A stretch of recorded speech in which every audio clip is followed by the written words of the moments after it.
So it's my pleasure to introduce Dr. Aldo Ianni. So he is going to tell us about SABRE LNGS. And you're now based at LNGS, but you were director at Canberra. I don't remember all of your accomplishments at Princeton we talked about. But today he'll tell us about SABRE, the dark matter. Thank you. Thank you for inviting me here. And yes, I worked before SABRE. I worked in Borexino many years. And because of Borexino, I was postdoc at Princeton. And then after that, also, I was involved in DarkSide 50.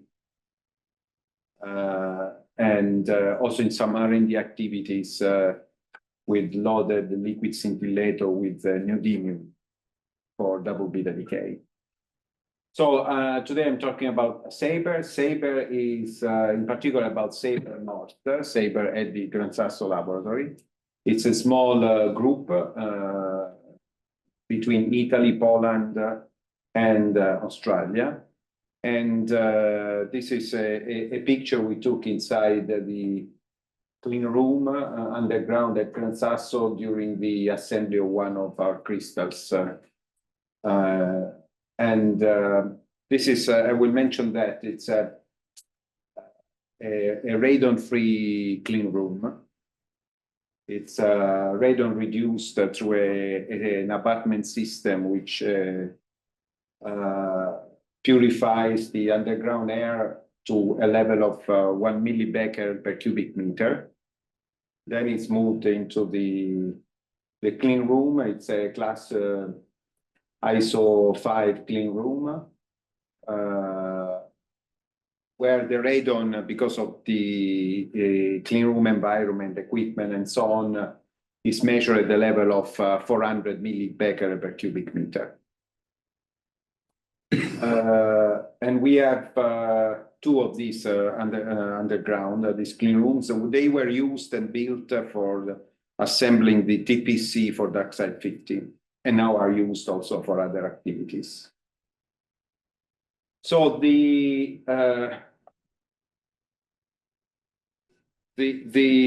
let me start just to remind you what is the physics case that motivated a long time ago SABRE is because of this dark matter annual modulation expected if you consider a halo of dark matter isotropic in our galaxy, then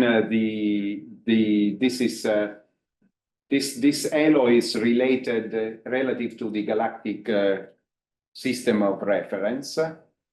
And if you consider then that the Earth is moving on this plane, the ecliptic plane, and this is inclined by about 60 degrees with respect to the galactic plane and tilted by 6 degrees with respect to this main axis, which is in the direction of the sun's motion about the galactic center. So if you apply two frame changes, two transformations to this with respect to the galactic plane, then you can write the velocity of this dark matter particle with respect to the halo as a function of the dark matter particle with respect to the laboratory, and the velocity of the sun with respect to the center of the galaxy, and the Earth with respect to the sun itself. And altogether, this turns into a cosine modulated time dependence, which is peaked between the 2nd and the 3rd of June. So this means that the maximum velocity corresponds also with the maximum of the interaction rate. So you expect a maximum of the interaction rate between the target and the dark matter particle in early June. So this is well known and has motivated a number of experiments. Because as you can see here, that this modulation induces a change in the spectrum of interacting particles, which can be casted in this form, where you have a constant unmodulated rate, plus a modulated rate with a period of 1 year, which is the period of characteristics for this modulation. And the amplitude, which is what we want to measure experimentally to study the dark matter in this annual modulation scenario, can for a specific example, which I have elaborated here for sodium, a dark matter particle of 30 GeV and a cross-section of this order of magnitude. It has an energy dependence like that. Of course, this changes if you change the parameters, if you change the target material, and so on. I picked these numbers because they were important for Dama phase 1 a few years ago. It should be said that on top of this modulation, there is another one, which is a factor about 100 less, at least at the latitude of Gran Sasso, which is the diurnal Earth rotation induced by that effect, which is also something that may be interesting to study, but it's you need much more sensitivity or a different experimental technique to probe this kind of small effect. So said that this modulation is model independent. So this is the power of this kind of signature to probe the dark matter.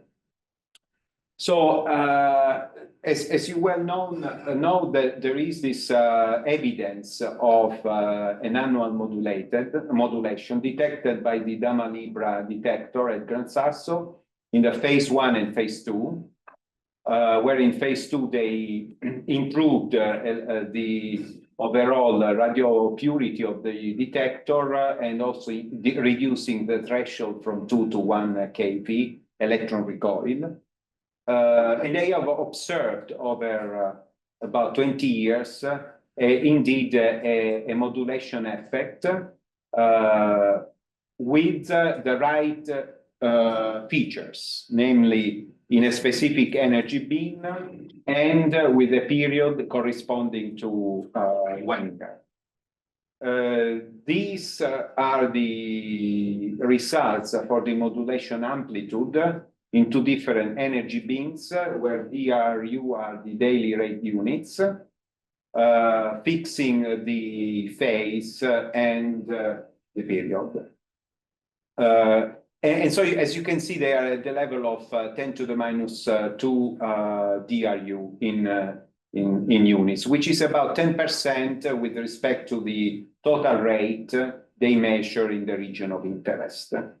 Okay. And they have observed that this signal right in that region of interest. There is, as shown here, if you go above that energy range, there is no signal. In the case, some effect is due to background in high energy, in the high energy region. So this signal in Dama Libra has a large statistical significance, but it's not has not been probed by other experiments. But because of that, a number of experiments were built and are being built. This is the table that summarizes the most one. There also the DMIs is not reported here or other previous experiments. But at the present time, these are the different efforts being carried out. So Dama Libra has been stopped at the end of last year. And now all the crystals are kept in nitrogen atmosphere underground at Gran Sasso, maybe for future use. Anais is running. Cosine 100 in South Korea is in an upgrading phase. Cosine 200 is in preparation. for Yale Lab. Also the upgrade of Cosine 100 will be installed at the Yale Lab, will be running there. SABRE North and South are in preparation at Gran Sasso and in the Supple underground lab in Australia. Cosinus is in preparation at Gran Sasso, and Piccolon and Kamioka in Japan. So different techniques, because for example, Cosinus is a cryogenic detector. These are crystals at room temperature. So, but then I want to focus on SABRE to tell you about where this project was born. The reason is the search for dark matter annual modulation through the same target, sodium iodide, but with a different strategy. So the idea was to develop an ultra-high purity sodium iodide crystal, aiming to a radio purity in the region of interest of the order of 1/10 of gamma, namely 0.01 DRU. See, this was the main goal. And in order to reach this ambitious goal, the idea was that the requirement is to have a high purity powder, a clean crystal growth procedure. But if you reach this goal, then you enhance the modulation signal clearly, because the signal to noise background changes significantly. And so this was the main target.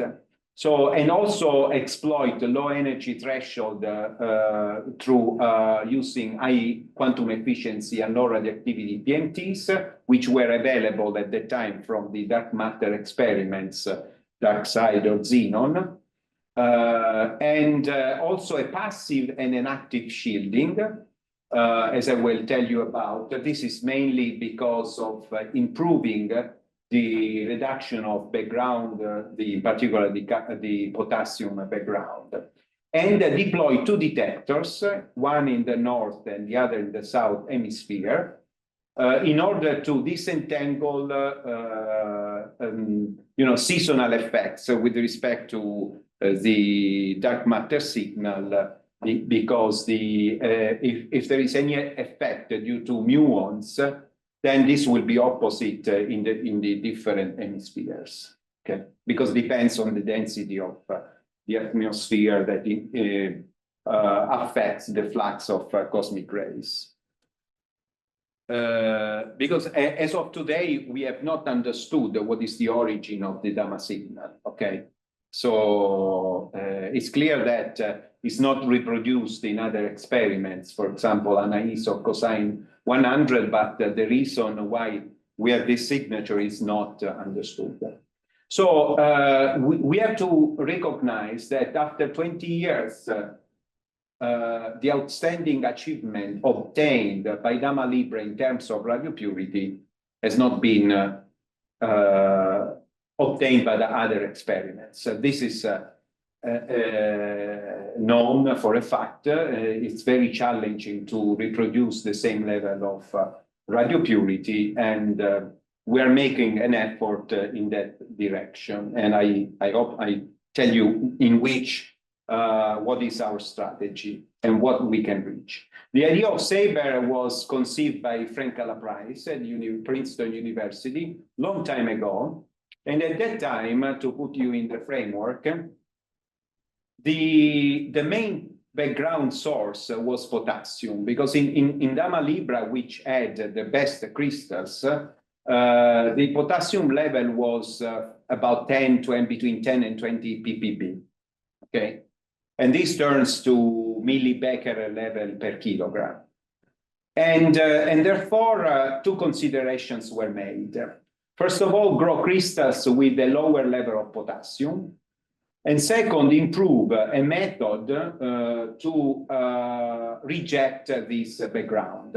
And this is clear from the potassium decay scheme, which we all know. There is a branching ratio which goes to argon, 10% branching ratio, which produces a gamma ray at 1.46 MeV, and then an excited state, final state, which releases X-rays at 3.2 keV.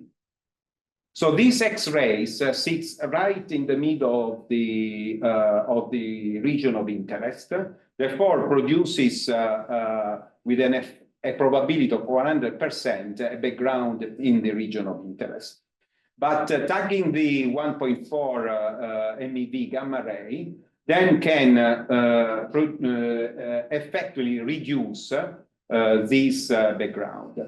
This is something that you can do also in experiments such as DAMA or ANAIS, but with a limited efficiency because the coverage is limited by the array geometry of the detector.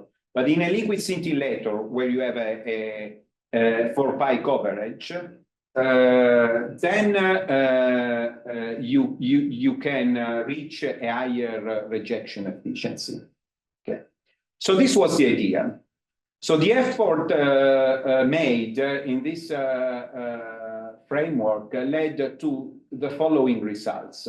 First of all, the production of a new powder, today known as astrograde, which is commercially available, which was developed in collaboration between Princeton and Sigma Aldrich, which is today Merck. And this powder, as a matter of fact, provides a low level of potassium by fractional crystallization purification. So this was the first step in order to produce a low radioactivity crystal. So the second step was to test the concept in a proof of principle experiment at Gran Sasso. And this was done later, proving that with a liquid scintillator you can reach a rejection of the potassium background at more than 85%. So where in experiments such as DAMA, more than 60% becomes very difficult. So based on that, the strategy that was conceived is the following. 2 experiments, SABRE North and SABRE South, but need to have the same crystals. So if they don't have the same crystals, this assumption becomes weak because we know today that the different crystals, they have different quenching factors, that they have a number of differences which can limit the comparison or requires additional ingredients. Perform a purification of the astrograde, and I will show you why it is crucial to go through this step by zone refining. And this will be done here in the US, in Concord, by a company named Mellon. Crystal growth entrusted to the R&D from the purified astrograde powder. Using the Bridgman method. The Bridgman method was chosen because in the Bridgman method, you have the powder or the chunks, in this case, completely sealed inside the super clean ampule to avoid any possible external contamination from a more complicated setup. So, in this method, the only thing you need is a temperature gradient. Of course, when you grow crystals from purified powder through zone refining, you need to be able to grow crystal not from powder, but from chunks, because the zone refining will produce a solid crystal, not a powder. Then with what I want to, as a takeaway message today, I want to convince you that this level of background is feasible from the data that we have collected. So to reach 0.5 DRU in the region of interest. So with some more effort going underground, this was the initial idea by Frank, I have to say, then maybe you can reach the goal that we proposed at the beginning of the order of 0.1. But in that case, as far as we can tell today, you need some underground growth, which is, we have been working on that. So then with this level of background, you need just 50 kilogram of crystals to prove in 3 years where statistical sensitivity at the level of 4 sigma. Okay, so this is the advantage. Let me say a few words about backgrounds in these crystals because they are critical. So tritium. Tritium is a cosmogenic background. It's sitting, you know, very well that this provides this beta decay with a half-life of 12 years. So it's important in the lifetime of a detector. But it's with a probability of 40%, about 40% is right in the region of interest. So it's important. It's an important source of background.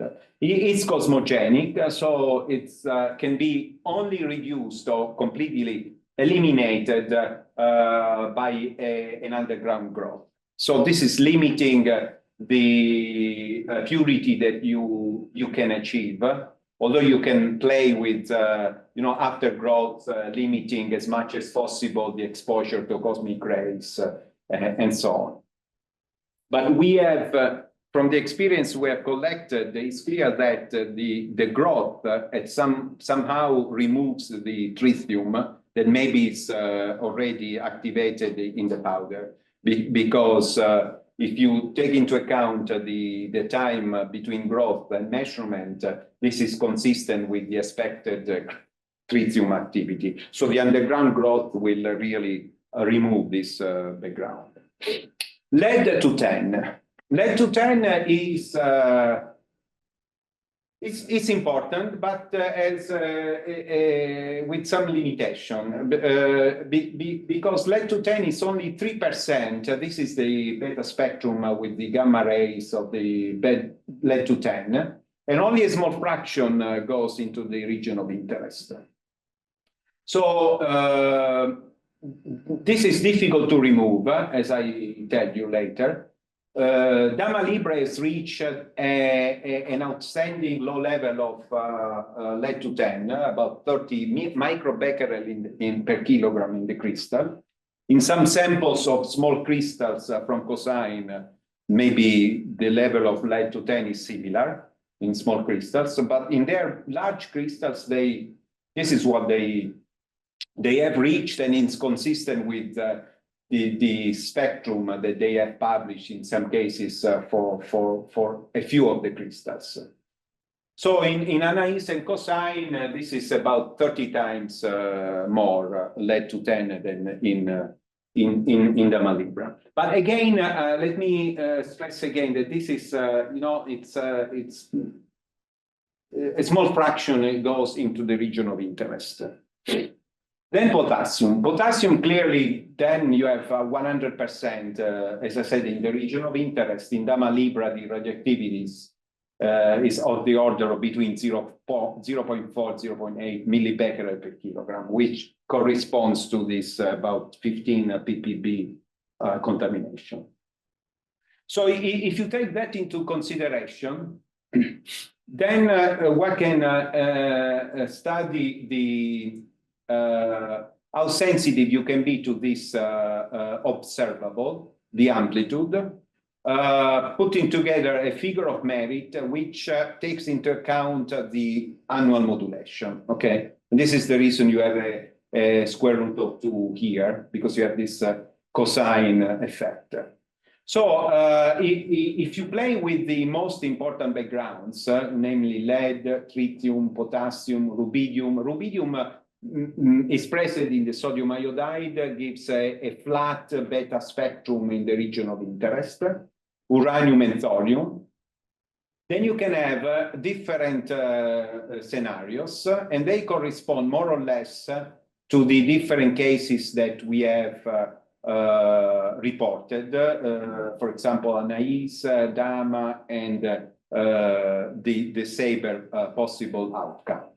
So, but you see that if you play with different ratios of the background, then you can reach the same figure of merit in Dama Libra where there is no lead, but there is potassium. If you, for example, you have some lead, but you don't have potassium. So there is a trade-off between the different contributions because they are with different probability important in the region of interest. So this is important to keep in mind. And if you don't reach this level of lead, but maybe you are much better in other components, you can compete with Dama. Okay, coming to SABRE. So SABRE carried out a long R&D to reach the present situation. Several detectors, namely crystals, were developed to learn how to deal with the different impurities. Okay, so for example, this crystal here.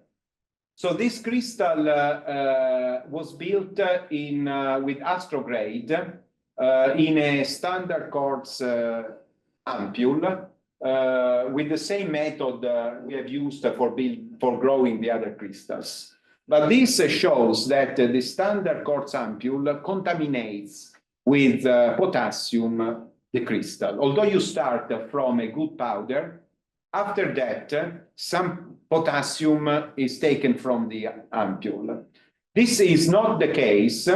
It's not happening when you use a synthetic quartz crystal here. We then decided to use synthetic quartz crystals. Of course, it's more expensive. It's significantly cost effective. But then you have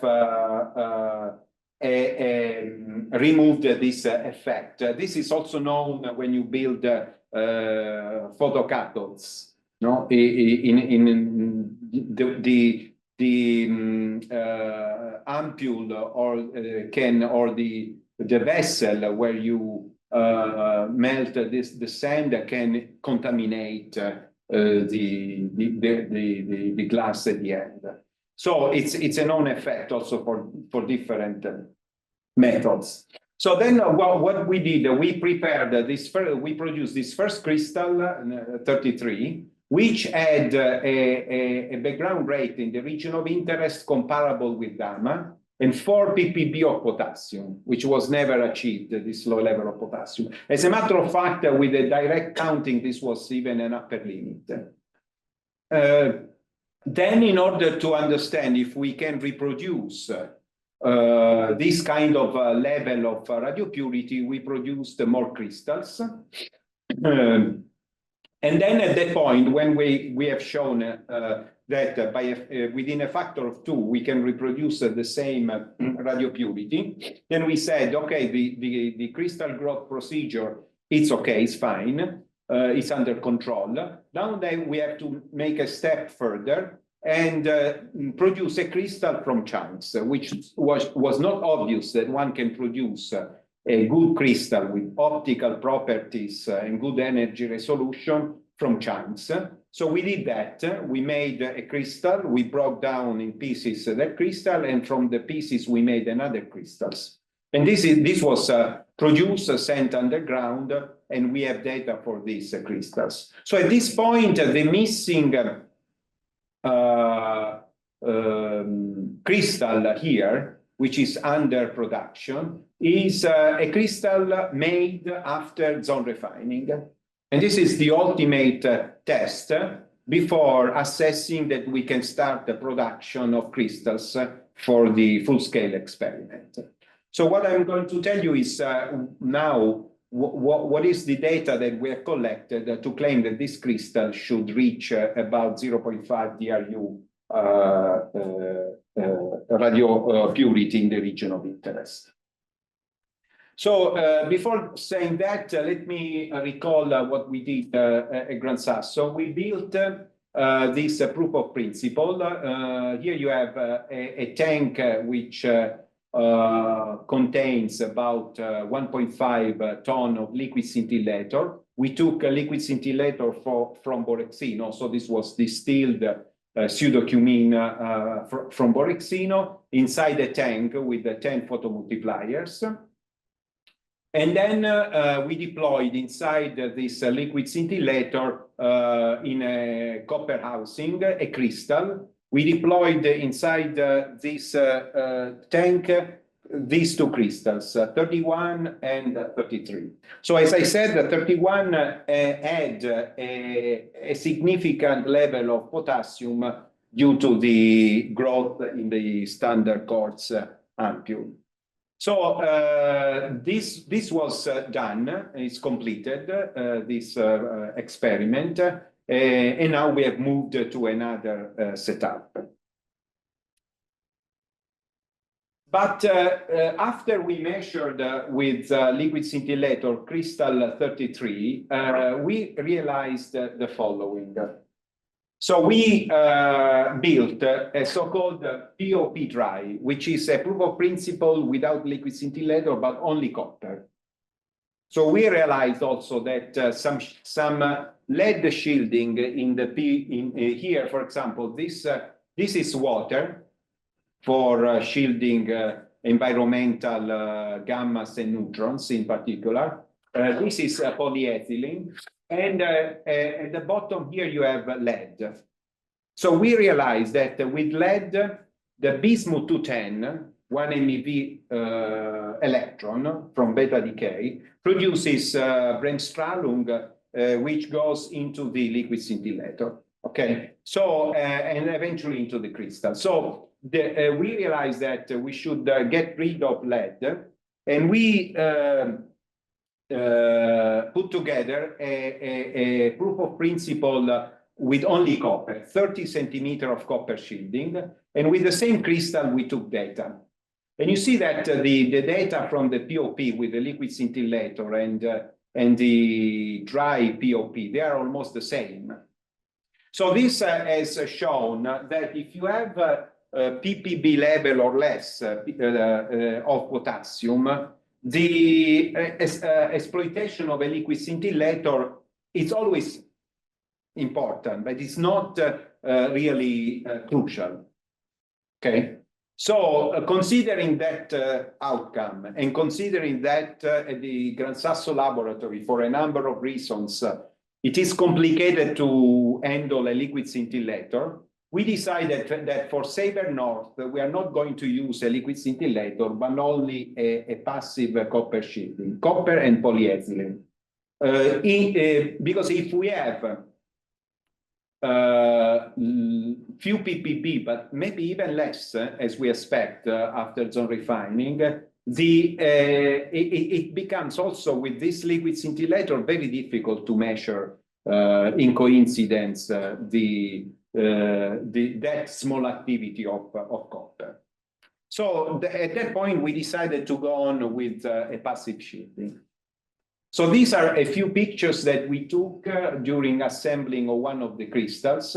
You know that we have to cover the side of the crystal with Teflon tape for reflection. So this Teflon tape that you can see here wrapping the outer surface of the crystal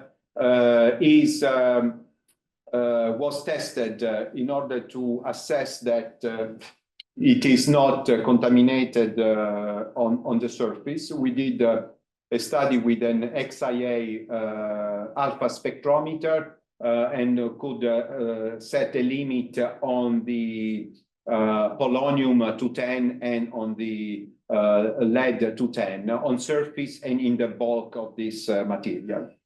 Just for you to know that this 4-inch, as I said, 4-inch tape cannot be delivered in Europe because there is no producer in Europe. We have to use the one that is coming from USA. For some reason, there is no 4-inch tape wide in Europe. So the crystal comes in this envelope from the company. It's unpacked and then wrapped with Teflon and put inside the housing with the photomultiplier in this kind of design in order to minimize the amount of copper close to the crystal itself. So a few words about the morphology of events in these crystals. There are different types of events. This is a scintillation event, okay, with a mean time of the order of 250, 300 nanoseconds. But then you can have plenty of other strange events, very short events, or this kind of Gaussian shape events that we name Bell-like events. And they are mainly noise produced in photomultipliers, and they are populating the region between 1 and 2 keV a lot. So it's important to get rid of these events. This is done by Anais, cosine, and also gamma. But in particular, for some reason, for our case, for Anais and cosine, we need to exploit a number of selection cuts defining a number of variables and also implementing some boost decision tree algorithm to get rid of these noise events. On the contrary, gamma only uses a couple of variables for processing their data, although recently, or at least in the last data, as far as I can tell, they tried to implement also a boosted decision tree algorithm. But just to give you, so the main one is the mean time, okay, of the poles that you measure. Then there are also other pole shape parameters to select the good events versus the noisy events using radioactive calibration sources. But there are many others. So these are others that we've implemented using calibration gamma sources in order to define cuts for selecting the good events against the noisy events in the 1-2 keV region, which is crucial also for the measurement. So this is the reality, and then there is this population of noise events we have to deal with. On the contrary, the alpha events are very easily tagged by means of the mean time variable. Here you see an example of beta events versus the alpha events, mainly due to polonium-210. Okay, and here also you see a beta alpha fast sequence, the BIPO events from thorium-232, which allows to determine then the intrinsic contamination of thorium and uranium with the BIPO-214, which is of the order of PPT level contamination. So we recall that 4 microbecquerel here is 1 PPT, about 10 microbecquerel here is 1 PPT. This is another example. This is the way we measure the light heat of the different crystal by means of a americium source sitting by the crystal. And I have a list of all the results for the different crystals. And this is what we came to analyzing the best crystal we have produced. This is a spectral analysis with a model supported by Monte Carlo calculations where we have the different components. And let me address the most important. So you have here potassium, lead in the bulk. Okay, this is the contribution in the region of interest. This is the specific activity in the crystal. Then you have also lead on the reflector, the Teflon tape, in the bulk of the Teflon tape and in the reflector of the surface of the Teflon tape. And this is consistent with the limits obtained through this alpha spectrometer. We have the tritium. Tritium is coming from the FIT, and it's also consistent with the prediction taking into account the exposure on surface. Then we have uranium and thorium, external backgrounds, and some beta decays, including the rubidium-87. So overall, this was about 1.2 DRU. So this is the model that we have developed for this crystal, and we can use for making predictions. So this is the crystal after 41 after grown from chunks. So you see that this crystal has a reasonably good light yield, comparable with the others we've produced, a comparable energy resolution, and also an important low level of potassium, which is consistent with the previous crystal, so the one grown from powder, and is consistent with the one then grown from chunks to show that the crystal growth procedure is not introducing potassium. This is the spectrum that is dominated still by some cosmogenic activity, as you see here, and by lead. We also, but this I will tell you about that later. So in this table, you see a summary of main parameters from all the crystals we have produced. But I need to address a few points here. First of all, they are produced from different astrograde powder batch. And as you can see, if you look at the potassium here, there are differences between different batches. And in some cases, this can be significant. Okay? So if I take this, and I want to defend my proposal in front of an agency or a referee, then I can be, I can fail because when I say that, well, I don't need a liquid scintillator because I have a low level of potassium, this is no longer true here, okay? Because with this level of potassium, you indeed need a liquid scintillator. But there is a way out. And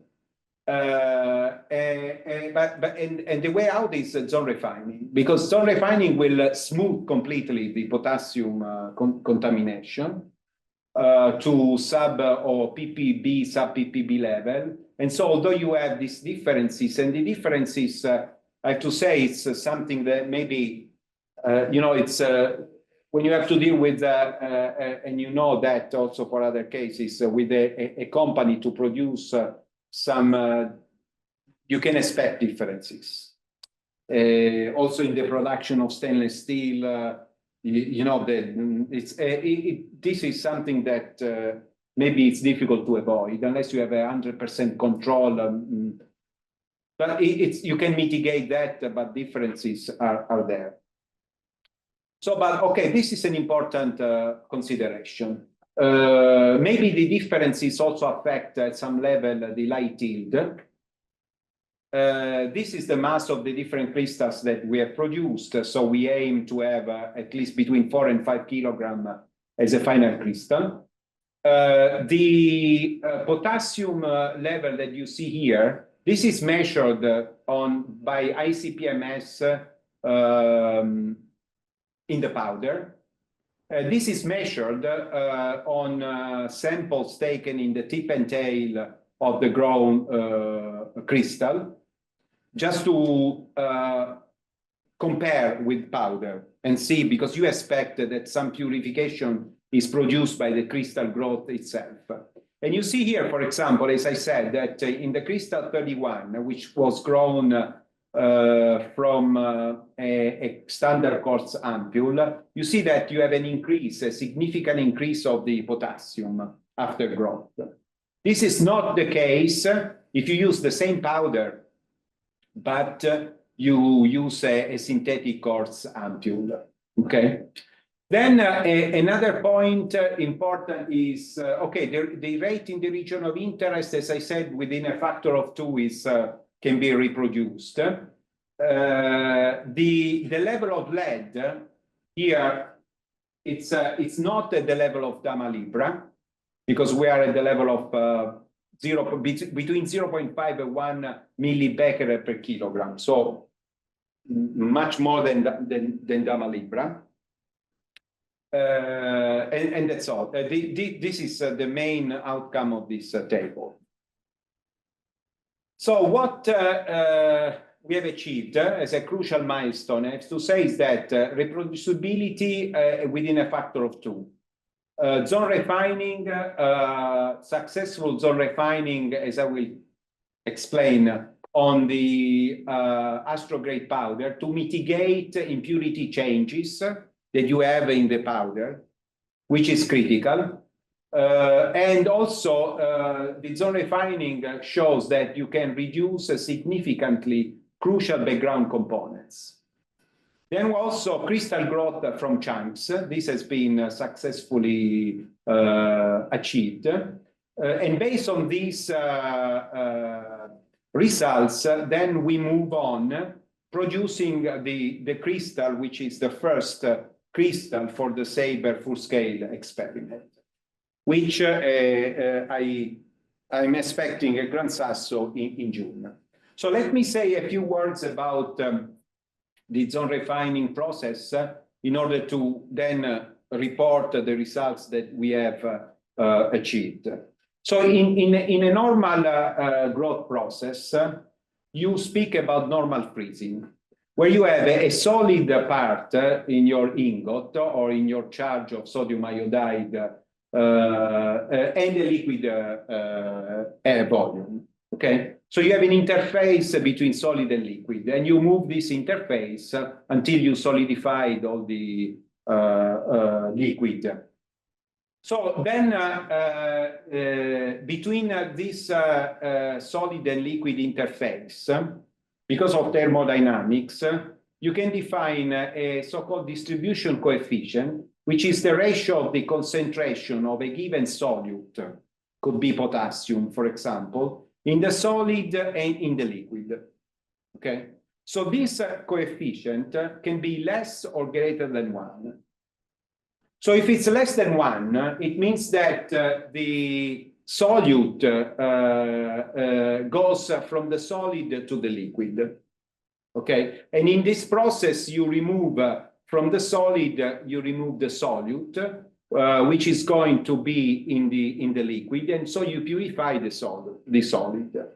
So this is what should happen if you have in the crystal growth, if you have this coefficient less than 1.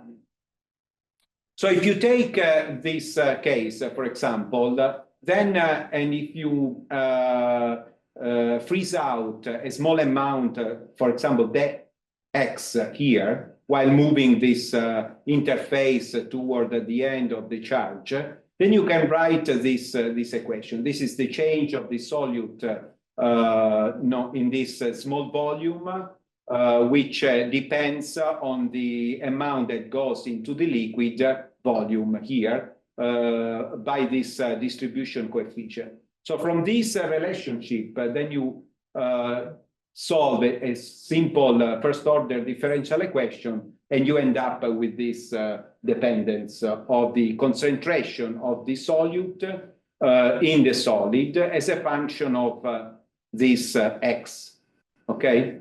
And this depends on the length of the charge and on this coefficient K. So one can use this equation to determine the solute concentration, for example, potassium, in the crystal after growth. This is the ampule which is used for growth. let me underline that this is ampule. It's made of synthetic quartz, but before growth should be coated with the carbon inside. And this is a complicated process which was developed in collaboration with a Canadian company, Senfire, and now is this company that is providing the carbon coating of the ampule. But this is crucial. Otherwise, what happens is that when you have a molten charge of sodium iodide here, the sodium hydroxide reacts with the silicon in the quartz and produces a reaction that can crack the ampule. We have observed that a number of times. And so essentially it may fail the growth procedure. So the ampule is coated by carbon, and then is filled with powder, and the crystal growth process can start. So why I'm telling you about that? Because in this, we have modified this equation in order to take into account the geometry of the ampule, because this makes some difference. And if you work the mathematics, this is how you change the equation, where this x naught is the length of the conic section of the ampule here. In fact, if x naught is 0, then you have the other equation that we have seen before. So said that, what we can do for each crystal is the following: that this is the ingot after growth. You cut away the tip and tail. You expect that the tip is, if this coefficients for a given impurity is less than 1, you expect that the tip is much purer than the tail. So we cut away this part. We take a sample here that we call the tip sample. We take another sample here. Then we can take another sample even further away, closer to the end of this ingot. And then we can use that equation to determine the average expected contamination of the given impurity in the bulk of the crystal. So we have seen that with only 2 points, there is some uncertainty in the fit procedure because of this dependence on L. So you need at least 3 points to perform a good fit. And therefore, we asked the company to take a tip, tail, and far tail. And this is what we have performed with the crystal 33, for example. So where we expect an average of 4 against a powder of 7 in the bulk of the crystal. So and the coefficient, the distribution coefficient of the order of 0.5. So for potassium, this coefficient is less than 1, which means that crystal growth can remove potassium, and as I tell you later, zone refining can remove potassium very significantly. Okay, so we expect this to be of the order of 0.5. And we have characterized this, and in fact, this 4 is consistent with the direct measurement with the proof of principle. Same thing with other crystals. We have done same thing with other crystals. Again, here you see that also here you expect some level of purification, and a coefficient which is even less than 1, not the same, even less than 1. Maybe differences can be due to difference in the powder and so on. This is a different powder batch. Again, for this crystal, similar thing at 0.5. And so based on that results, then we have to face the zone refining processing. So zone refining is a different, it's well known in the literature since many years. So in this case, you have your charge of sodium iodide, and you have only a small sector molten. Okay, and what you do, you move this sector from the tip to the tail. So what happens here is that if you consider, for example, a small fraction which is freezing out, so what you expect here is C naught dx is the amount of solute in this small volume. Okay, and this is what you remove because it's going into the liquid. Okay, it's proportional to the concentration of this solute in the liquid and the coefficient K, which characterizes this specific impurity. So if you have this differential equation, this is a well-known first-order differential equation, which we know how to solve analytically, and this is the result, okay? The results depends on this parameter W, which is the width of the molten zone, which turns to be a crucial critical parameter in this purification process. So in this case, the dependent is on K and on W, which is the width of the molten zone. This is, for example, for these two parameters, what you expect, that you purify the region close to the ampule, and here you expect purification of the order reduced C naught, which is the initial purification, reduced by a factor of K. Okay, so if this is 0.5 and this is 1, here you expect 0.5. Then you end up, of course, for mass conservation, as somewhere this impurity should be moved, and it's moved to the end of the charge. Okay, so this is now imagine that you do this process many times. So you move this molten volume from the tip to the tail 1, 2, 10, 50 times. Okay, what happens? That you amplify this purification process, and this is known. There is plenty of literature. Also, the crystals, germanium crystals for legend, are grown after zone refining. For example, they are zone refined. Many other crystals are zone refined, and so also for electronics applications. So these are the equations that determine the concentration in the solid after n passes. This is from the literature. Essentially, you have to divide this charge into 4 sectors. One is the initial one, because the initial one, imagine that you start moving this little by little until you reach this sector W completely molten. And this little by little removes contamination from the X0 volume. And you have this first component. Then when you move, you are away from X equals 0 in this region, normalized to L. You have to apply mass conservation, and you end up with this relationship here. And then you are in the last zone where you have imagine the molten zone here, which is moving, but over here there is nothing. Okay, so everything is accumulated in the last volume. And so again, if you take that into consideration, you end up with this equation. This is the mass conservation over the whole volume.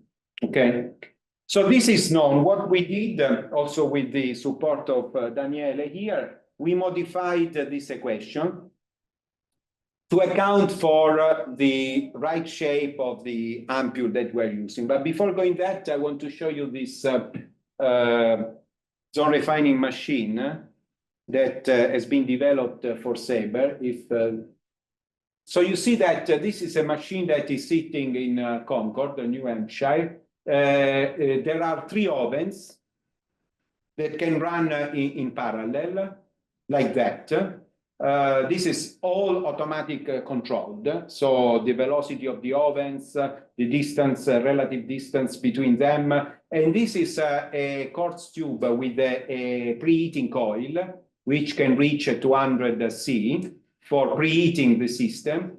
And then inside this quartz tube, you seat your ampule filled with the charge and ready for zone refining many times. So the charge here can be, we are going to run with 3 kilograms of sodium iodide. So we can purify 3 kilograms of that. And so it's big enough, but the 3 ovens, they speed up the process, because instead of one, and you have to go there 50 times, with one, in that case, you divide by 3, okay, because you have these 3 ovens. So here there is a real effect. This is accelerated, as you can see from here, many, many times, because they move very, very slowly. They're about 1.5 to inch per hour. Okay.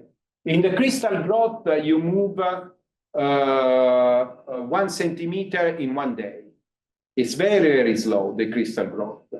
So this is faster, but and inside here, there is a real ampule in purification.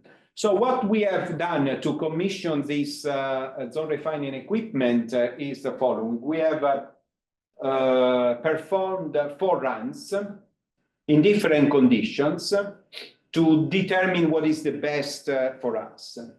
So in the first case, we used a carbon-coated ampule, okay? A small velocity and this number of passes. Then we changed the velocity, a number of passes we analyzed with ICP-MS the samples. Then we changed procedure to avoid carbon coating, because carbon coating is cost effective and also it's time consuming.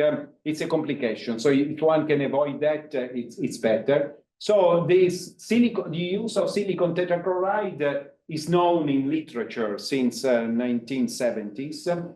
The silicon tetrachloride will interact with the sodium iodide, completely removing the sodium hydroxide. There are 2 chemical equations, if you are interested, I can show you them, where the interaction with the silicon tetrachloride and a little bit of water which is left inside the powder will produce chlorhydric acid and replace, in some cases, sodium iodide into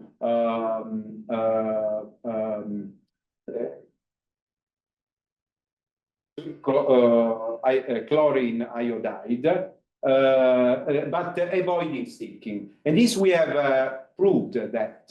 And so in the end of this commissioning phase, we have decided this number 4 is what we are going to use as a standard procedure for preparing the powder for zone refining. So this is an outcome of the zone refining. This was the ampule used, and this is the zone refining got. You see that on one end, this is the tail. By eye, you can see the accumulation of impurities. Really, that turns dark because of the amount of, you know, that at the end, this is like an exponential growth. It's accumulating impurities at this very far tail, which of course is removed, cannot be used. Okay, it's completely removed, and what we're going to use is this part here, breaking into small pieces, and use that for crystal growth.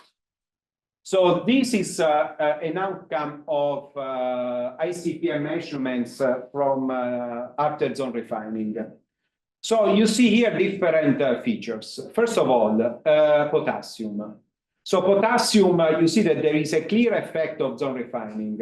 So if you take, you divide this ingot in 5 pieces at some distance between between them in order to sample the radio purity, you see that close to the tip you have an upper limit, and then at some point this component goes and grows a lot at the end of the ingot. So there is a zone refining effect, and here the powder is 6.4. For copper, the same. For rubidium, the same. It's even stronger. For cesium, the same. Barium, also the same. For lead, the situation is different. It's something that we didn't want to see that, but this is reality. And as a matter of fact, it's also reported in some older literature. So for potassium, at least this is, but I don't expect a difference with lead to 10. Of course, in ICP-MS, you measure lead, stable lead. For potassium, you see that even with different measurements, the trend is the opposite. So it means that K, in this case, is not less than 1, but is slightly greater than 1. So for lead, sorry? For lead, I'm sorry. Yes, for lead. It's slightly greater than 1. So lead is, by itself, it's a nightmare for many low counting experiments. And lead and polonium. We're almost out. We are out of time. So. Okay, I'm rushing at the end. But I want to say that lead, so this K is a little bit larger than 1. So no purification expected by zone refining. But there is a possible way out that is the following. That in sodium iodide, the lead produces these 2 compounds. Okay, this is because of silicon tetrachloride. But this is a natural compound, which maybe is the origin of the difficulty to remove lead with zone refining, because this is a strong bound. But this lead iodide is volatile at 300 and something Celsius. The sodium iodide melts at 660. So when the sodium iodide is melted, this is a gas inside the ampule. So when we do and so one could imagine that during zone refining, and this is what we have seen also today, one can purge gas to carry away this volatile compound. Could be a possibility, because then when this cools down, will a little bit maybe can stick to the surface of the ampule or can go again into the powder. So this it's something that also in the literature, if you have volatile compounds, if you go to a higher temperature and you pump vacuum, you can produce some level of purification. And this is proven in the literature, but for ppm level contaminations. So if we are much more at much more higher purity level, it's not clear how effective this could be. But as I said, okay, let me go through this. Let me go to this point. In the zone refining, there is an ultimate distribution. So you cannot purify this. You say, well, I will go for 1,000 passes and reduce to the minimum no, this is not true. There is an ultimate distribution that you can reach even after not so many passes. And this is mathematically very clear, because you can you see that this is the distribution that after one pass in this molten zone you have the same distribution, and the solution is this one. It's an exponential function. So that is the ultimate distribution that indeed, this is a test of our model. We tested the model against some data in the literature. The model works even better than what, but this is what happens. So if you consider some value for this W parameter called here Z, is the length of this molten zone. This is the distribution of the impurity with the coefficient similar to potassium for different passes. And this dashed line is the ultimate distribution. So after 25 passes with this configuration, you reach the ultimate distribution. So there is no reason to go beyond 25 because you are not going to purify more further this. So this is an important knowledge of the purification process because sets the number of passes in our procedure. And here I want to show you something, the effect of this molten zone width, because here you see that if you have not an improper molten zone, very soon you reach the ultimate distribution, okay? And this means that you are limited in the purification efficiency. So we are going to work with a molten zone width of the order of 0.1. So with that, what we can achieve, this is what we can achieve. This is the working condition, which defines the strategy. So when then we with this molten zone length, with a coefficient which is the one expected for potassium, we go to maximum 25 passes. Okay, this is another point that we had to face, is the geometry of the ampule used for zone refining. The effect of this shape, it's important. You see here that we had to change the equations with respect to what is found in the literature to account for this shape. And as a matter of fact, you see that there is a difference. When you account for the shape, then the purification efficiency in this region is reduced. So this is another outcome. And then we have fit data.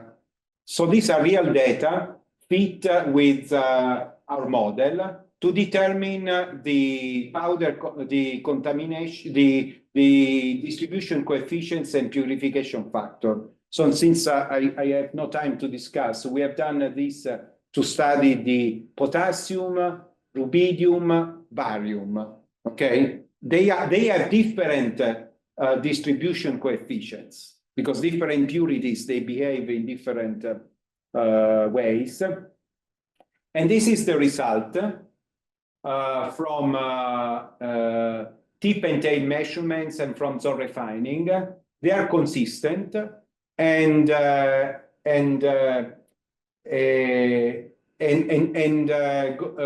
they establish that the K coefficient for potassium is of the order of 0.5, and also in the literature it's of the order of 0.5 in this range in the literature. On the contrary, for rubidium it's smaller, and this means that the rubidium will be purified much more than potassium, which is good because there is no signature for rubidium. And for barium, which is a proxy of uranium, this is also purified quite efficiently. So based on that, this is the prediction that we can make for the outcome of the crystal being growth. On surface, with crystal growth on surface, so we keep tritium for 1 month's exposure on surface, which is reasonable, and we can handle a 0.5 DRU in the region of interest. With this 0.5, okay, we have designed the detector, as I said, based on copper and polyethylene in such a way that through a giant simulation, the external background is negligible with respect to the background in the crystal. And this is the prediction that we can make on the sensitivity of the amplitude for the modulation with 50 kilogram target mass. So in statistical significance, of course. And that's it. These are my conclusions, and we expect to have the detector ready because it takes some time for crystal growth in 2028. So thank you for your attention. This is a list of publications in case you are interested to dig into this business.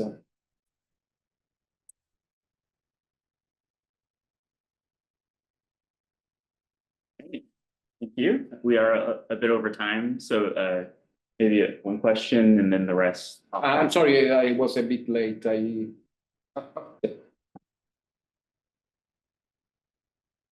So I have a question regarding the sodium-22 background.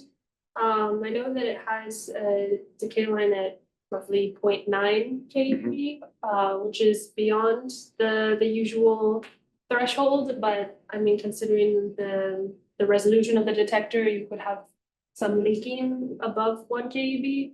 What sort of backgrounds do you expect from contribution from that, or are you able to subtract them with the liquid scintillator? Would that be? Without the liquid scintillator, we should rely on some kind of analysis similar to the Anais or cosine, tagging in the nearby crystals the gamma ray higher energy. Right. The only way we have that, because the liquid scintillator, we don't have a liquid scintillator in the final setup. So we.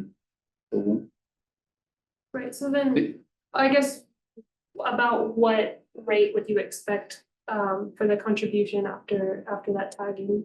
But we need to rely on the Anais measurements on that because we don't have we don't have a present measurement because we haven't been able to go below 1 kV. So we don't have an idea how much this. So we as of today we can rely on your on the Anais result for that. Because you are right that in the although you are below 1 kV, you can have a tail which goes above threshold. Okay. Which is not accounted in that case. Okay. It's a good point. All right, we thank him one more time.